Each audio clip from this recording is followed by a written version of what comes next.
Welcome, parents. I'm so excited to bring our guest today. I have a gentleman who is, I'm proud to say, a friend of mine, and it is Dr. SYED JAFRI.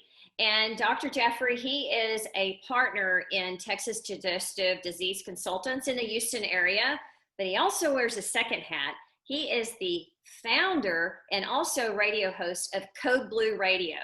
And we're going to talk about that a little bit later. But first, we're going to talk about a subject that's very important that I see in coaching as a health and life coach for teenagers. And it's something I feel is a little bit ignored, and probably something that's really surfaced to a higher level during all this time of the COVID pandemic. And so Dr. JAFRI being here is a very timely subject. And what that is, it's about gut health and how gut health cannot be disconnected from mental health.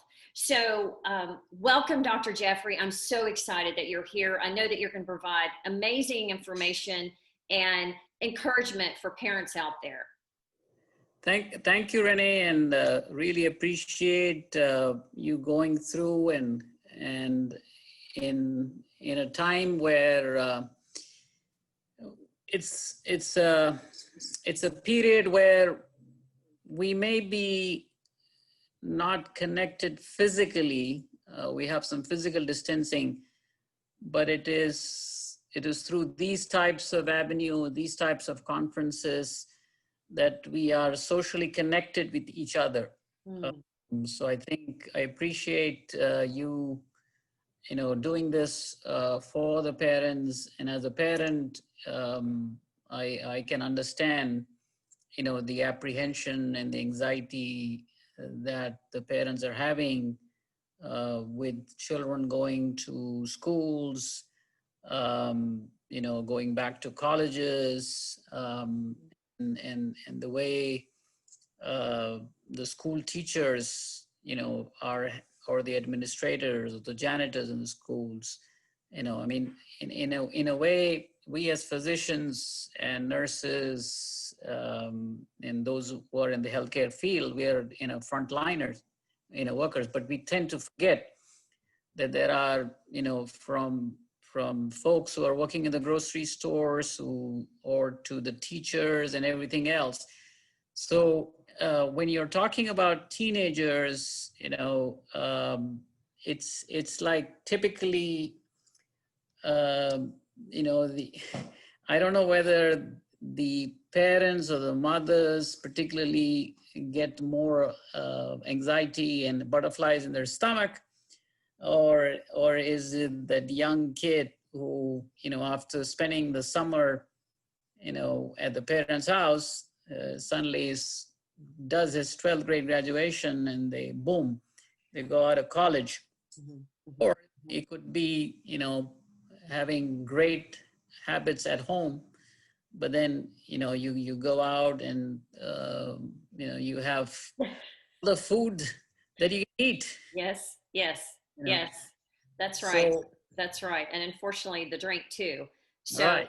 It all the question is, they will give you a call and say, "Mom, I got an upset stomach." Or so the mom on the other side is like, is it something benign or is it something serious? So I think it's important for the parents to figure it out, when to call the doctor, when not to call the doctor. I think that's where we as gastroenterologists, come in. So we are specialists in the digestive, health and disease. I am not a pediatric gastroenterologist, but I see teenagers. What are some of the things that you see that are commonly common issues, gastrointestinal issues in teenagers and college students? And then perhaps what have you seen now that's been really exacerbated by the stress in being locked in and the change of schedule and the lack of connection and things? Right. In that age group for parents. So you bring a great point, and I think what what is important for us as specialists is to try to figure it out whether this problem that they are facing, the symptom that they're facing, is it related to the gastrointestinal function? So is it like a functional type of digestive disorder, or are we dealing with inflammation, or are we dealing with a bowel disorder that is much more serious long term? Although both are very frustrating, for the teenager as well as for the parent. But there are some typical red flags, if I could talk about that, that might suggest that no, we are dealing a little more, in the arena of inflammatory bowel disease, for example. So say, very commonly in middle school and early high school or even childhood, you have this condition called functional abdominal pain.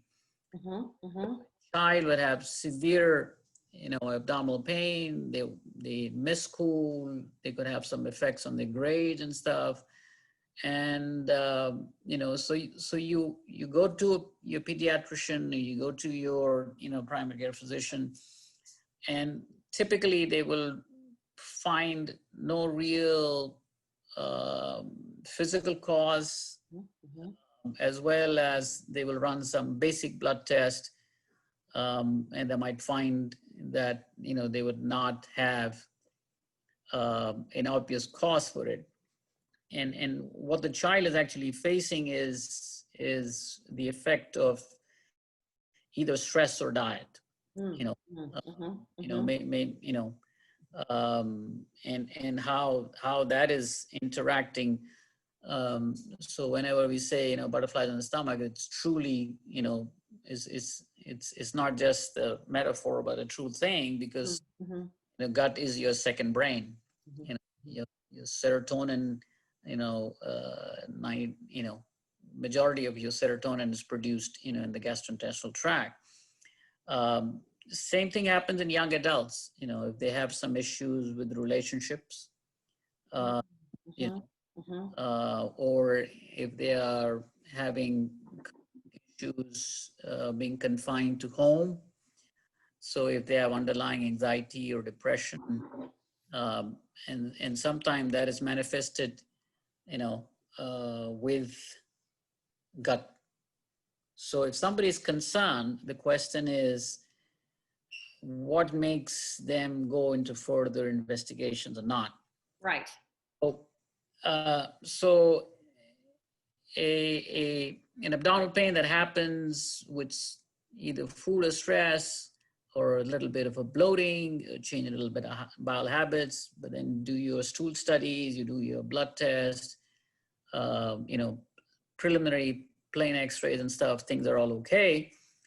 So then we are dealing more with a functional bowel type of disorder. But on the other hand, if you have red flags, say, of weight loss, if you have a red flag of say, blood, in the stool, or dark stools, or if you're having fever, or if you're having nausea, vomiting. So these are some of the things that would want to make a parent a little uncomfortable, that, look, I need to investigate further. Because in inflammatory bowel disease, whether it's Crohn's disease or ulcerative colitis, two diseases that could be you could have a genetic predisposition for those diseases.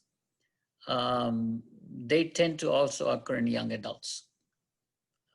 So whether it's teenagers or whether it's young adults in college group.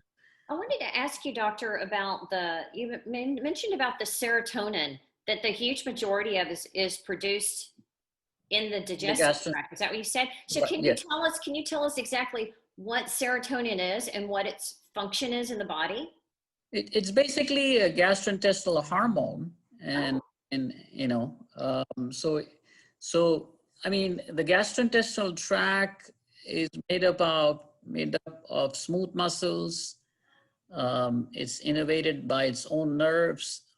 Believe it or not, we even have a pacemaker in our stomach that turns up the food. So just to give you a brief overview, say I had lunch in the last hour, 2 hours ago, whatever, and the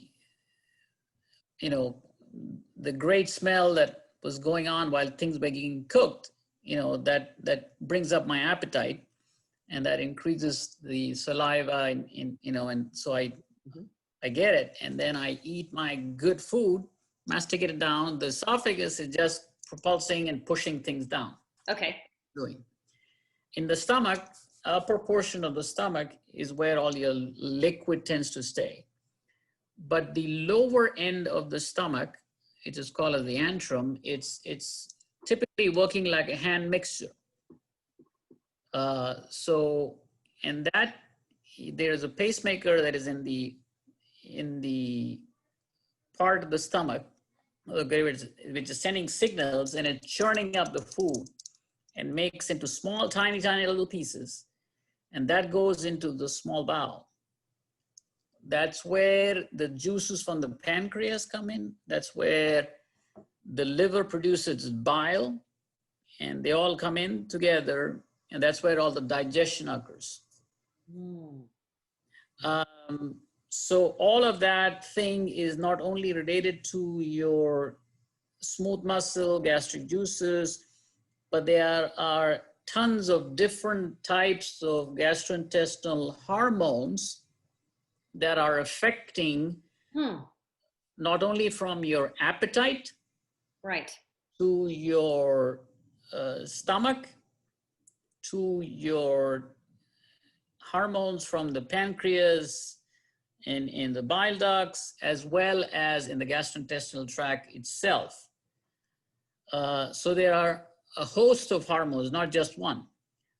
But with serotonin, it's where most of your effects on the motility, what we call as the way the gastrointestinal tract moves around, that's where it's all affecting. And interestingly, it has been found that childhood trauma, a childhood trauma can lead to a functional gastrointestinal disorder down the road when they are young adults. So for example, research has shown, and it has been proved now even with animal studies, that if a child, say for example, was a victim of a rape, that happened when she was, say, 5, 7, 10, whatever that age is, 11, whatever it is. That psychological trauma can lead for her to get into gastrointestinal disorders when she gets to be maybe in their 20s or something. So there's another episode of psychological trauma that occurs, and that triggers this condition called irritable bowel syndrome. Yes, which a lot of people are probably familiar with that terminology, the IBS they call it, right? IBS, right. So IBS also is a disorder made of symptoms and signs. So it's not like ulcerative colitis or Crohn's. It's not like inflammatory bowel disease. But one reason for that is all type of trauma or psychological issues, stress, and the other could be related to gut microbiome being changed in the sense, actually we are made of more of bacterial cells than human cells. So you and I are made more of bacteria. How about that? Human cells, and majority is just sitting in the gut. So it's about 10 times, in some research, 8 to 10 times more bacterial cells than human cells in the gut. And if that is imbalanced, then again, we end up with a lot of gastrointestinal disorders. So Dr. Jeffrey, what is like, you know, what is a parent to do? I know like in my coaching practice, I just flat out ask my clients, and I'll say, you know, I remind them I'm a health coach too, besides a life coach. And I said, we need to look at the whole picture. We need to look at this holistically. So I just flat out say, how often do you go to the bathroom? They know what I'm talking about. Yeah. And it's more comfortable with the girls to talk about it than the males. I understand that because I'm a female, probably especially, but I have to know, because that's a key part of, if they are not having proper elimination, then we're looking at dietary things, we're looking at stress, anxiety, things like that, that I can work in collaboration with a physician specialist such as yourself to make sure that we've got the whole picture to work on the whole person. So as a parent though, you know, parents, when our children are in those teenage years, or even especially when they're off at college, you know, we think, oh, we're just going to let out a lot of rope or all the rope. Well, that's really the time to kind of know even more what's going on, because they are out and about and away from us. So how do you think we could ask our teenager to talk about something that's not a real comfortable topic to talk about anyway, unless you're like us and we just like to talk about those things. But what would you suggest to a parent is like, hey, here's how you're going to know if your kid has gas or bloating, or their bowel movements are not happening, or they're, you know, they really have to strain or whatever. What would you say to a parent? Yeah, I think, I mean, one good way, I mean, in this era of Instagram and, you know, social media and everything else, I think, number one, open and direct communication is better, to basically, you know, ask them. And there are also a lot of good information now available. You know, I mean, for example, you know, if a teenager comes to me and the parent brings the thing, I use my sense of humor or something, and then I throw in the Bristol stool chart. You know, Yes. So I throw in the Bristol stool chart and say, look, you know, what kind of school are you going? You know, how often are you doing it? And da da da da. So sometimes giving that visual type of representation in the and stuff, who are more tuned to, you know, Instagram and everything else now. I mean, they grew up with whatever that other Snapchat. Right. So they're pretty much, you know, tuned than maybe our generation. Right.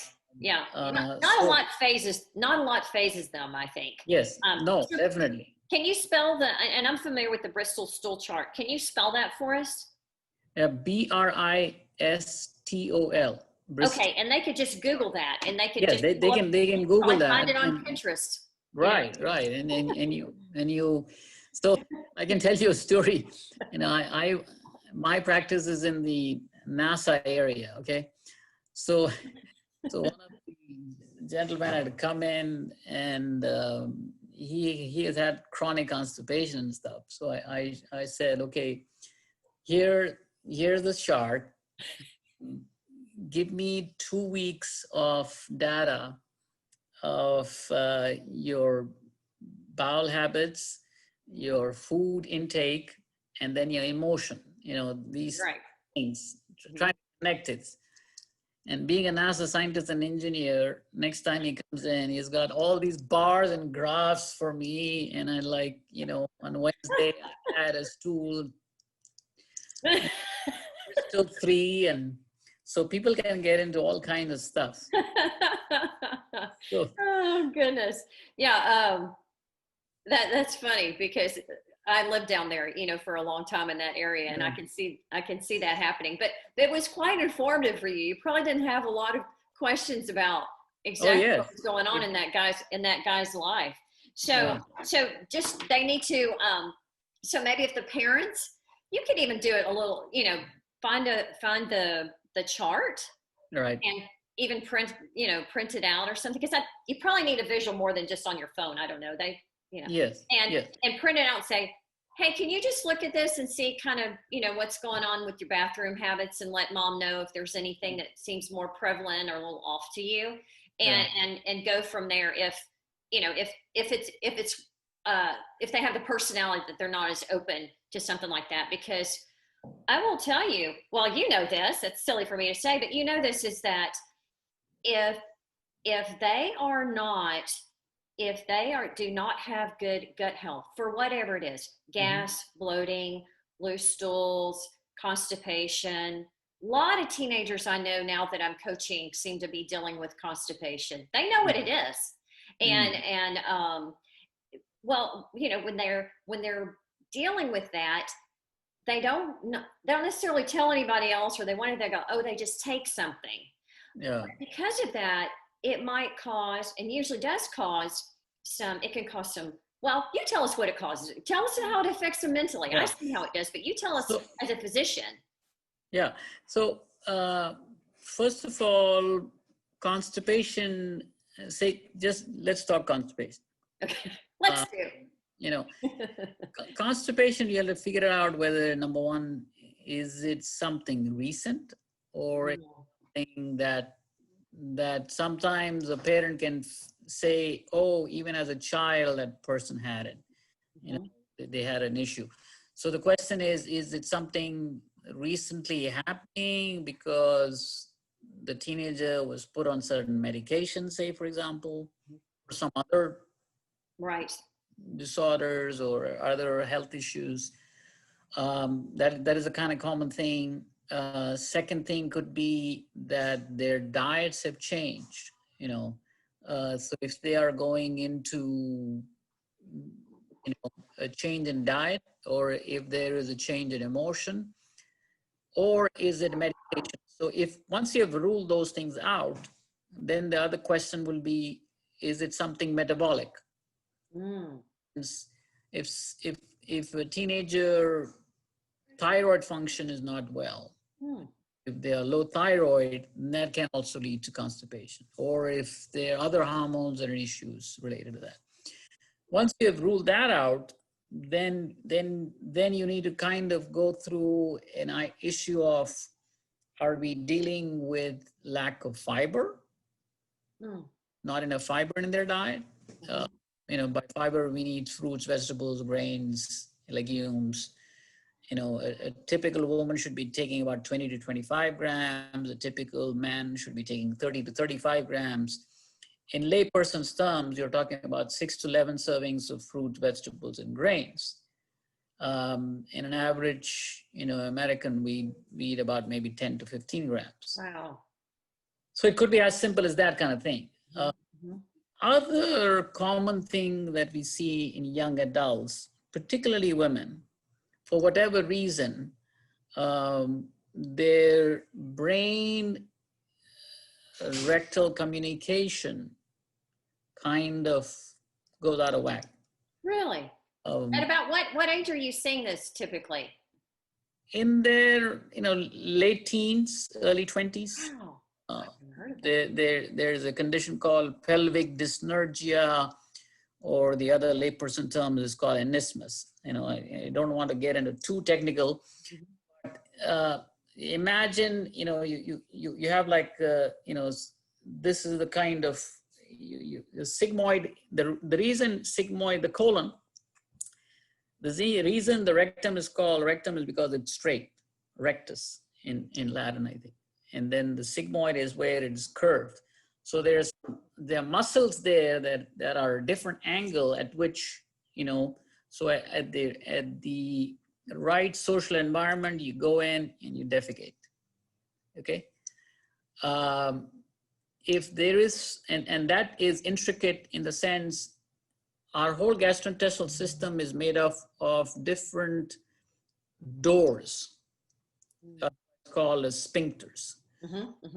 So, and they tend to be actually all going, south, so that things don't go up north, right? So there's sphincter, in between your pharynx and the upper. Sphincter. There's another sphincter in between your esophagus and your stomach. It prevents you from having too much reflux. So if somebody's having a lot of acid reflux because the sphincter is not functioning well. Okay. There's another sphincter that is between your stomach and the small bowel. There's another sphincter between your small bowel and your large. And then there are two sphincters right at the end, the anal sphincter. And these are called as internal anal sphincter and external anal sphincter. So basically what they're doing is the internal anal sphincter is squeezing, the external is relaxing, and you're pushing it out. All right? And that's related to your brain and rectal communication. So you have the right setting. So even if I have the urge now, I'm talking to you, so I said, okay, let's hold on. Okay. Right. So as long as I have good tone. So then instead of people relaxing the external sphincter, they tend to tighten it up. So the stool is sitting there, but it's not pushing out. And this is what you're seeing in the young women. In young women, okay. So the way it's kind of easy to do a test where they call it a stool marker study. So we give them 24 markers to eat. It's just like tablets. And then after 5 days, they come back and take another picture. So they take a picture at the beginning and then the picture in 5 days. And then we are trying to track those tracers and see where they are hanging. Are they hanging, at the beginning of the colon, which is on the right side, or the middle, or at the end? In that way, we can know, number one, is it really a problem? Because sometimes it's also psychological. They might be thinking they're constipated, but actually all the markers are gone. Okay. So they might be thinking, oh, they are not doing it, but yes, sometimes they don't realize that they have had it done. So sometimes it's that too. But these are, and then you can go into motility testing, which is a little more sophisticated, where they actually test your inner rectal function to see if that young adult just needs biofeedback training.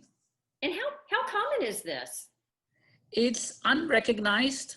And I think unless you really, go to some specialists like us. And so typically these are the frustrating teenagers and young adults who, we've gone to different people and stuff and still continue to have issues, and sometimes they also get unnecessary procedures. Somebody like this doesn't even need a colonoscopy or something like that. Sometimes, we do it, but to rule out any structural causes. But in medicine, majority is good history taking and just the detective work. So you've talked about, so if we can talk about like, what can a parent do? And there's the preventative end. Yes. And there's like right in the middle, like we're in the middle of this. And then there's the maintenance side. So right. Can you talk about, you've talked about like what to do if we're right in the middle of this, like what to look for, who to go to, different tests, but can you address the preventative and then also like the maintenance? Let's just like give an example. Maybe one thing was, let's say it's something that has to do with just their, well, you've talked about fiber, taking fiber, but just just a common digestive disease, how to maintain it to where they're like, not going to go backwards. You know what I'm saying? I think it's like anything else. In old habits die. Very difficult once somebody is into bad habits to get, and frankly, I'm as guilty as, anybody else. I could be doing these lectures, check with my, wife and my kids, am I really following all that kind of stuff or not? But that's a different thing. But typically, right from the childhood, you need to have good habits kind of instilled in them, and not use food as a, I mean, many times, we inadvertently, it's not like the child started to drink cola beverages. Some parent gave it to them for the Right. first time. Right. Or they both drink cola beverages. They both go to the fast food restaurants on their way. They are eating processed foods every day. So then you cannot blame the child to say, okay, take my veggies, okay? They're not good, Right. So I think, as a counselor, as a coach, how many times, it's we as parents, we have not, instilled the right thing. And then once they're 18, 20, we wake up and say, okay, it's kind of too late. So for parents who have young children, I would advise to instill both by behavior yourself, as lead by example, and what has traditionally done well is a good Mediterranean type of a diet. You need your veggies, you need your little bit of fiber, a little bit of meat. So it's otherwise you end up with all kinds of fats. Today is this fat diet, tomorrow is going to be another fat diet. Right. It's a cyclical thing. Right. One of the biggest epidemics we are facing in teenagers is the epidemic of obesity. And that has a huge, potential impact to healthcare in the future. We are already seeing type 2 diabetes in teenagers. Are you? And what's the youngest age that you've seen that you've diagnosed that? So personally, I have not diagnosed because I'm not an endocrinologist per se, but I have seen 18-year-old coming in with a type 2 diabetes. When we say type 1 and type 2, type 1 is where you're genetically predisposition, okay, having it where the insulin is not, produced. Whereas type 2 is where it's your lifestyle that has led, it's your weight gain particularly that's led to this. And all that is having impact. And we are finding, one of the reasons for so many deaths with COVID-19 is all related to comorbidities, whether it's or diabetes or high blood pressure and stuff. Something else, right. So I think it's all kind of interrelated. And the most exciting thing in gastroenterology right now is the gut microbiome. I'm not a super specialist in that, but that's but that is that all diseases we have. So what disease we have is related to the gut. Can you say that again for us? Every disease, and I can quote you, 3,000 years or whatever. People have said this, and I think an Islamic philosopher in the 7th century had said, everything is related to your gut. And now this huge research is being done on your gut microbiome, where all of your diseases are related to how your gut is functioning. So how your bacteria is functioning within the gut is what's, leading you to become a diabetic, high blood pressure, depressed, anxious, Alzheimer's, you name it. It doesn't matter what disease. Okay, if that doesn't get people's attention, I don't know what should to take care of their gut health. What I'll give you one example. And this has been only done in very few patients, but I think if this is corroborated with a multi-center big study, it is a known fact that a vaginal delivery, I hope they are working in the kitchen. You know what? I've had dogs barking and children crying in the background, these interviews. That's what keeps it real, Dr. Jafri. That's fine. Insia, can you close this door, please? This is what live is. You do radio, you know live. All right, I know. So what they did, what is a known fact is that vaginal deliveries are better than a cesarean delivery, both for the health of the mother, but also for the health of the baby, because you lose less blood and stuff like that. We also know that breastfeeding, particularly if done all the way till the child is about a year or two, is good for your immune system. Yes. Definitely for 6 months. So it's good for immune system. So coming back to the gut, what has been found is that if you have children born out of cesarean deliveries, and if you compare those children with children born out of vaginal natural deliveries, the kids born from cesarean had more incidence of colds and flus and immune-related diseases down the road. Even if they were breastfed? The cesarean children?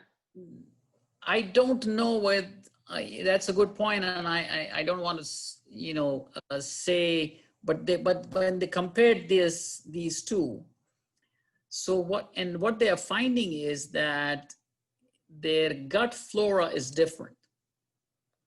The flora of the child born in a very sterile way of everything clean, and then taken out is different than a child that is born the natural way and getting all the bacteria from the mother.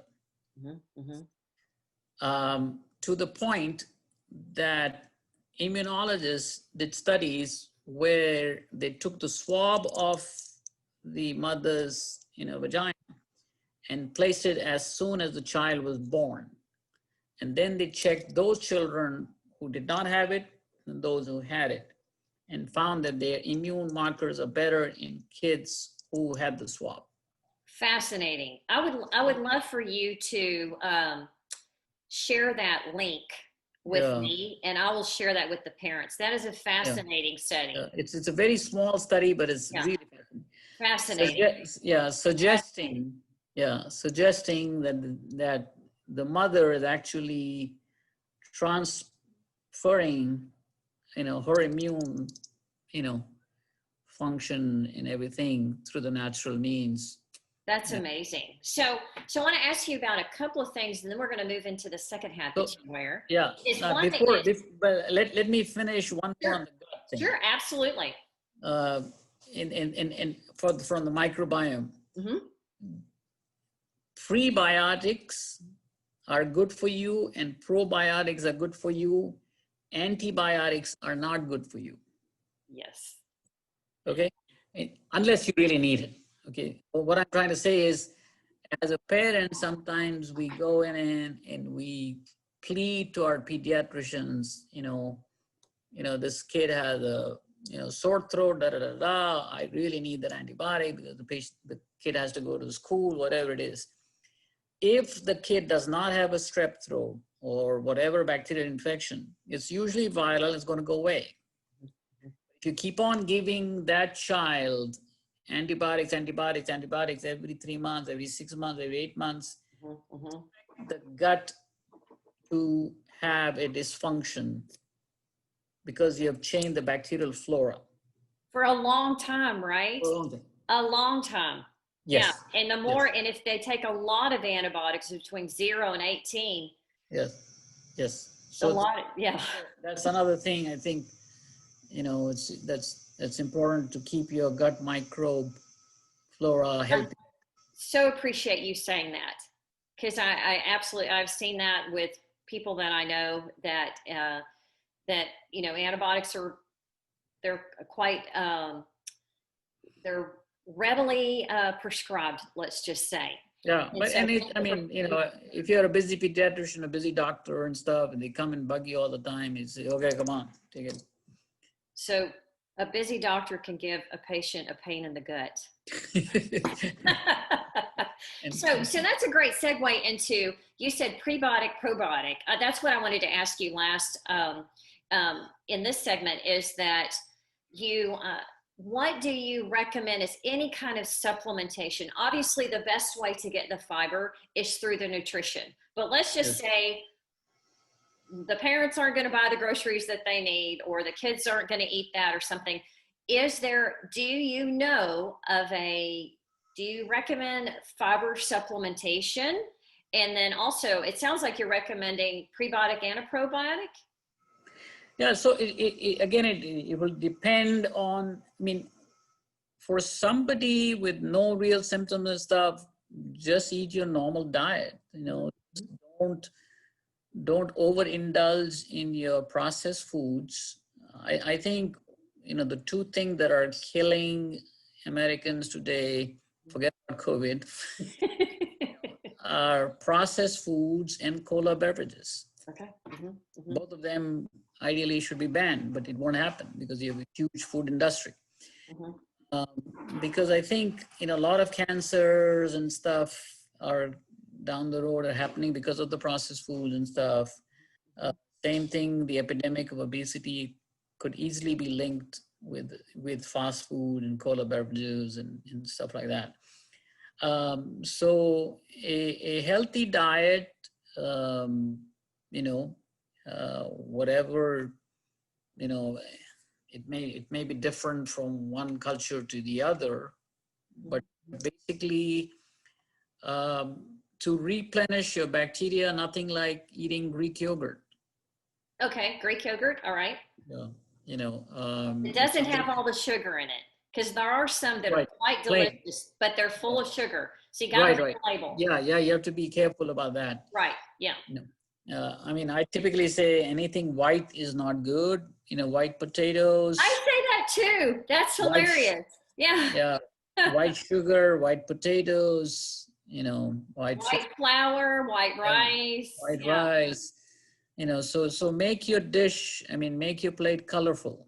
Right. So in that way, you know, you will be better off.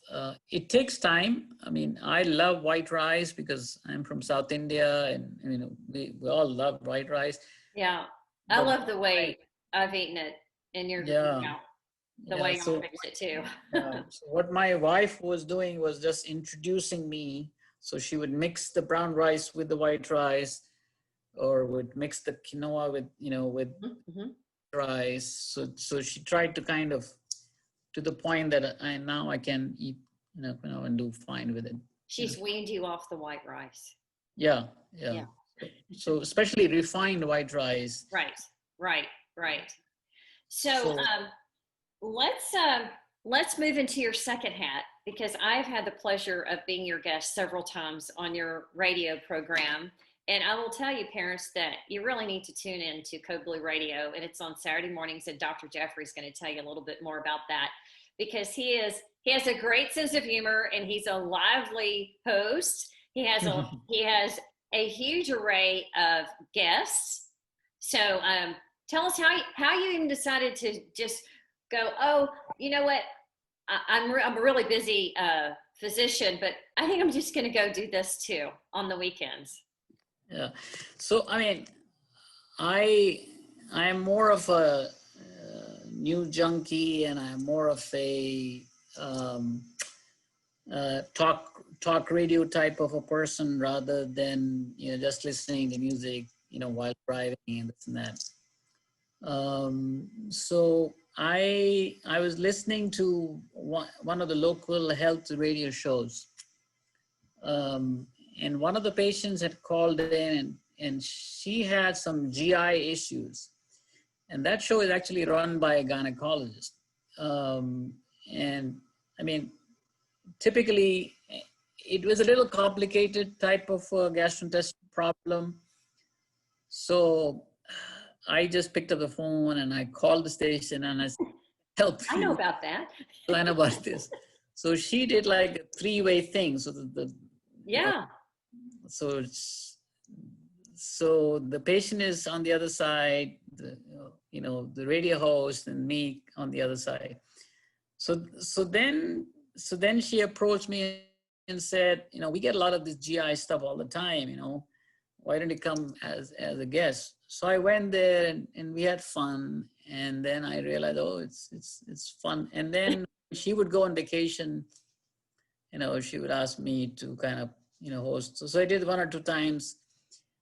So, and then this other opportunity came in, and unfortunately in our South Asian community, we basically have a lot of need for awareness. There's not much focus on prevention. There's not much awareness done. And as physicians, I think many times we are so busy, and it's very hard to basically go through. So when this opportunity came, somebody said this Southeast Asian, has this spot. So we started doing it. We took a break for about 3 months during the COVID, but now we are back. So Saturday mornings, 10 o'clock to 12 noon. And that's Central Time. Central Time. Yeah, because we have people watching from all over. Oh, good. Okay. So, yeah. And so then that's 10:30 to noon, you said? 10 a.m. to 12 noon. 10 a.m. to 12 noon Central Time on Saturday morning. Code Blue Radio. And we can find you on Facebook. And again, all the links and everything there. And you announce your guests ahead of time so people know also. Right. And the topics and the guests and stuff. So we are doing Code Blue Radio on Facebook Live, Instagram Live. And I plan to do it also YouTube. I think I don't have a YouTube thing, but I think it might be a good idea to do that. For a time being, when we were not there, we used this Zoom, which has been quite useful actually. Actually, it has, yes. Yes. But it's fun. It is fun. It's really neat because you have a lot of people call in too. There's a lot of engagement in your program, and I think that's really important because I think when people are engaged, it also empowers other people in the community to feel like they can call in too and ask their questions. Right, and it's live, so there's nobody feeding in the sense we just take that call ourselves rather than some stations they have somebody, the gatekeeper. Yeah, gatekeeper. Here it's straight. So yeah, it is. I know. That's what I love about it. And every once in a while, your assistant, who's darling, Pedro, you'll kind of see him come in and fix something for you, or you wave him down. So I want parents. I want you to be sure and tune into that. Again, I'm going to have the links where you can contact Dr. Jafri with his physician hat on, and also with Code Blue Radio as a radio host. So Dr. Jafri, I'm so happy that you were here. Thank you. And I think lastly, I would say it's important to know your family history. Thanksgiving is going to come. Just ask family history, from your immediate family. Many times they don't want to talk about it, but it's important to know that your uncle, had colon cancer at age 35, whatever, so that, that kind of family history, I think, is important from a physician perspective. Many times we ignore it. And that's, for a teenager, right. Yeah. And I'd like to use it as a challenge because I've had all of my guests on the summit challenge parents with something to do within the next 24, 48 hours. So would you say, parents, I want you to commit to checking out your family history? I mean, like checking out your family history and everybody's Bristol stool chart. That's right, and print out your Bristol stool chart. So you actually have you have a free gift. You have a free gift for our audience, and would you like to say what that is and how that works? Yeah, I mean, if somebody's having GI issues, want a second opinion in this days of telemedicine. You know, we'll be glad. It doesn't matter where you are. You know, I can give you your consultation. You know, just to say, oh, this is what's happening, and you know, I don't know how you're going to select that person, but depending on how many Bristol stool charts you get. Yeah. I don't know about looking at the charts. If somebody's constipated, another thing good is Squatty Potty. Is what? To have a Squatty Potty. So that's not some as seen on TV kind of a. No, it's good. The Squatty Potty. Okay. Yeah. Wow. All right. I will. You know what? I will link that in. It's based on your old Indian way of sitting. You know? Okay. Okay. So it does angle your defecation good. So that's a great idea. So I wonder if they make them for little children. I think you can use the same stool that they are using to brush their teeth. Okay. So when you're standing up on the same brushing their teeth, you can use the same thing. Okay. Sit on the body. Okay. That your 2 feet a little raised about 6 inches. Okay. Okay. Great. Somebody has reflux, that's another 6 inches. You know, raise the head of the bed about 6 inches when you're sleeping. You know, we didn't get a chance to talk about reflux and stuff. No. Well, we'll just have to have you back. I know. Well, thank you. You do such a good job. I know. I can sit and talk to you. Thank you. Well, and me and you as well. So thank you so much for being here with us, parents. I know that this has been greatly helpful. This is a subject that we have really needed to talk about, and that we need to continue to talk about. Parents, I encourage you to talk to your teenagers in whatever way that you want. And Dr. Jafri's given you a lot of different ways to do that. Again, I'm going to give you all the links and how to contact him and everything that he's associated with. So again, thank you so much. Thank you. Take care. Thank you.